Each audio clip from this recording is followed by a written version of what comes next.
You probably know the feeling that your product is amazing, but still nobody knows about it. So let's change that. Today we are going to talk about two very powerful ways to grow brand awareness, and this is push and pull marketing. And if you've never heard about them before, then don't worry about it. I'll walk you through them step by step. And once you get it, growing your brand becomes a lot easier. For those who don't know me, my name is Dr. Stefanie Ginster. Originally, I have a PhD in molecular medicine, had quite a passion for science communication for quite some time. And this is how I got some experience in corporate marketing, in diagnostics and biotech.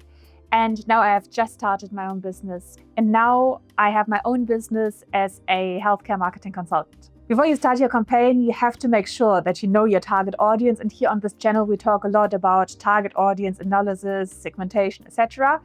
But for the sake of this video, I will assume that you already did. So let's dive straight in. And like I said, there is push marketing and there is pull marketing. Push marketing is usually for those that don't realize that they have a problem. It's a little bit like Henry Ford said, if I had asked my customer what they wanted, they would have said that they would like a stronger horse. And for those people, you cannot assume that they will Google and find your solution. You have to make them aware that there's a solution for a problem that they don't even know exists. So you push campaigns out to them. This is why it's called push marketing. So this is more like your social media ads, your LinkedIn, your TikTok, your Instagram, your YouTube ads, but you can also reach people with organic growth on your social media platforms. For this, it becomes so much easier if you know a little trick about social media algorithms that all social media platforms have in common. And I will talk about this trick in a minute, but first let me continue and finish the point right now. Because generally, when it comes to messaging and push marketing, it is extremely important not to overwhelm people. If someone isn't even aware that they are having a problem and people pitch both the problem and the solution, people tend to become overwhelmed and just scroll past. So particularly here, it is important to deliver your messages in bite-sized chunks. And this is something, if you are a marketeer and either you're working in a startup or in corporate, I have had so many discussions with people in leadership that wanted it all. They wanted to make people aware that there's a problem. They wanted to talk about the solution. They wanted to talk about the studies that showed that the solutions were valid. And they wanted to talk about prizes that they have won and everything in one post. And this does not work. It is so important that leadership understands this, because very often I have noticed that campaigns were ruined because leadership wanted to include too many things at once and then it didn't work. And who was made responsible for it? Marketing. But now let's come back to what works. So I find the best way to do it is to see your profiles as a portfolio for your solution. This will also become important for pull marketing, but also for push marketing. This is a great mindset. So ideally what you do is you create two post categories. The first category is you create posts that are like hooks, that are interesting enough so that people want to learn more and visit your profile. And the other one is those portfolio posts that you then have on your profile. And those portfolio posts will then show and deliver the solution. And one thing that is extremely important is when it comes to KPIs, your hook posts are going to perform a lot better. They are going to get a lot more likes, comments, and are going to be shown to a lot more people because also they are leading to profile visits. This is perfectly fine and expected. Your portfolio posts, those that you're usually a lot more proud of, will likely get fewer engagement, fewer likes, etc. But this is perfectly fine. Don't worry about it. This is just part of the nature of the algorithm. So don't be discouraged. Once again, your portfolio posts are supposed to be there as soon as your hook posts have hooked people on and gotten them to your profile, and then the solution is waiting right there. And either you can pay for those hook posts, like you can pay for them to get more reach. This is something, if you have some money, then I can highly recommend doing this, because at the same time, you can run little experiment with target groups and then understand better who is really interacting with your posts, who is interested in your solutions. But also, of course, you can do those only organically if you want to save some money. This is also valid, and I will also tell you the little secret again once I talk through the whole pull marketing thing, and then we are bringing it all together.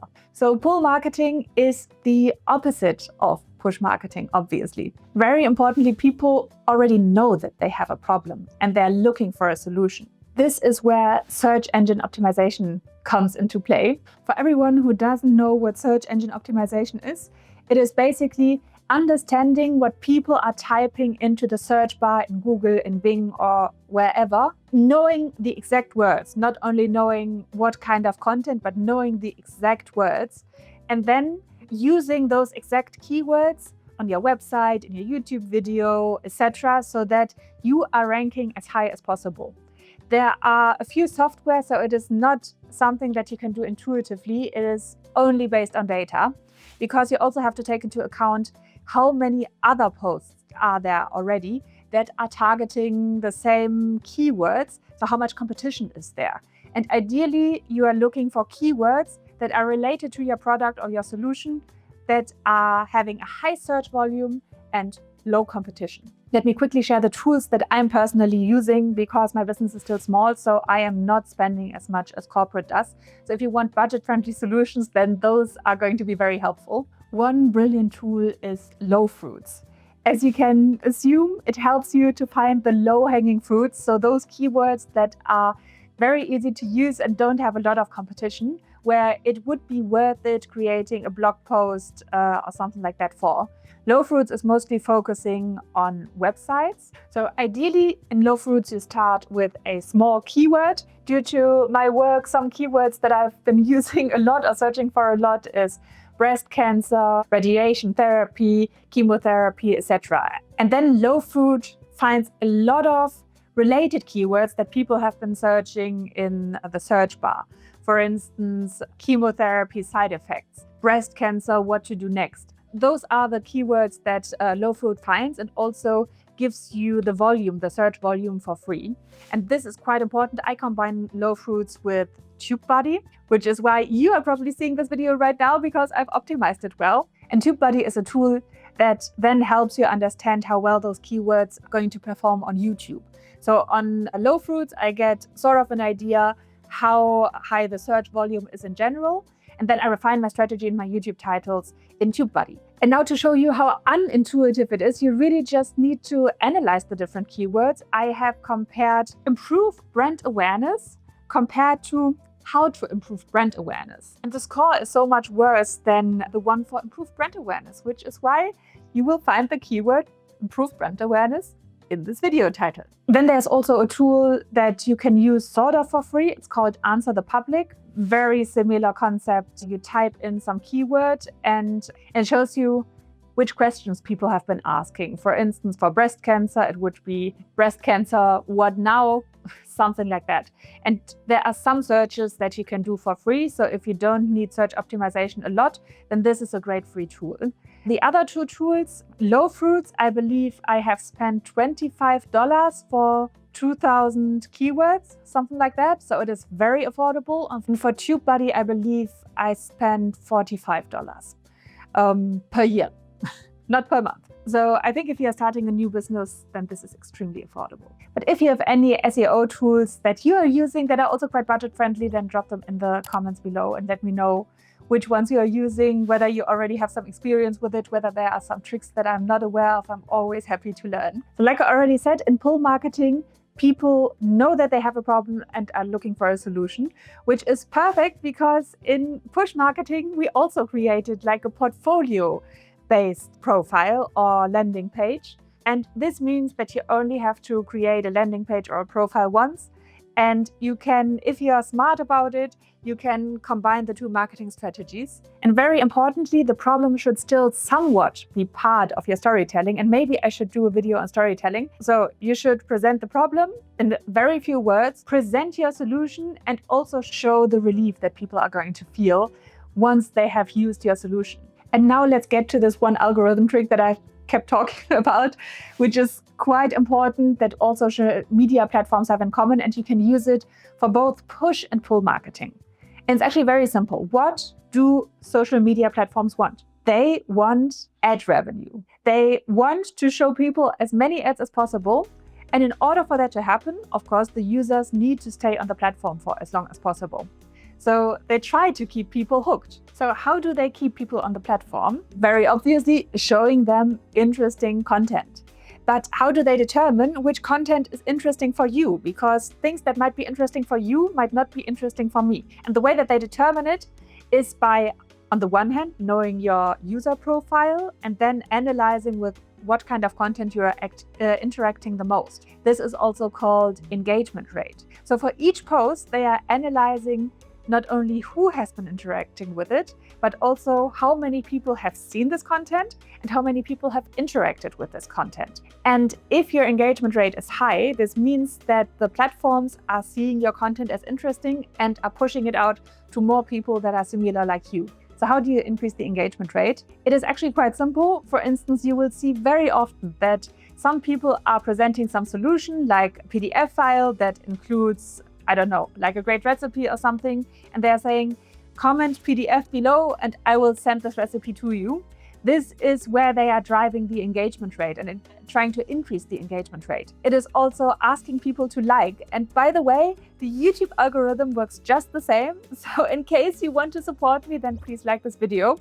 Yes, also you can create content that is so helpful so that people are saving it, are looking at it later. And a little trick is also the algorithms are always changing. Sometimes they are pushing long form content, sometimes they are pushing short form content, but it always helps if people are watching a video till the end, rather than if they are just dropping out at the first 10 seconds, which is also why a hook at the beginning is so important. But the most important thing is if you can get people to engage, you are way ahead of the curve. So always keep this in mind with anything that you are doing. Also, for this to work, you need to know and understand your target audience. This is also what I said quickly in the beginning.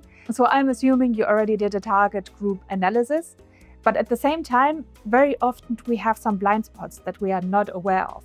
And this can really cost you, particularly if you're only discovering those blind spots very late. Then sometimes you're creating ads and are spending a lot of money and is just not going to have the return of investment that you've been looking for. Which is why I have created a knowledge gap or blind spot matrix. And you can find it in the caption. There's a link and they can download it, and it's extremely helpful, let me tell you. And this matrix, actually, I have used for startups, I have used it back in corporate, and I have also used it for my own business. So make sure that you are also discovering your blind spots and are able to fill them with data so that you can understand your target audience as best as possible. Also, I would actually be curious, I am working on a free webinar series, whether this is something that you would be interested in, maybe also if I invite interview guests, where I've written down a few topics that I would like to cover. So for instance, to how to set up a strategic plan to use your time most efficiently. Things like developing the right offer for your customer. Also getting a deep dive into how to create awareness for your product. I mean, this is something that we've already covered a little bit, but we could also get a lot deeper. So if you're interested in such a free webinar series, please let me know so that I'm not making the effort and nobody is coming. And if you're interested, then there's also a waiting list in the caption below, and you can already register so that you're not missing it. And yes, I hope this video was helpful for you. Please subscribe if you're looking for more content like this, and I hope to see you in the next video. Bye.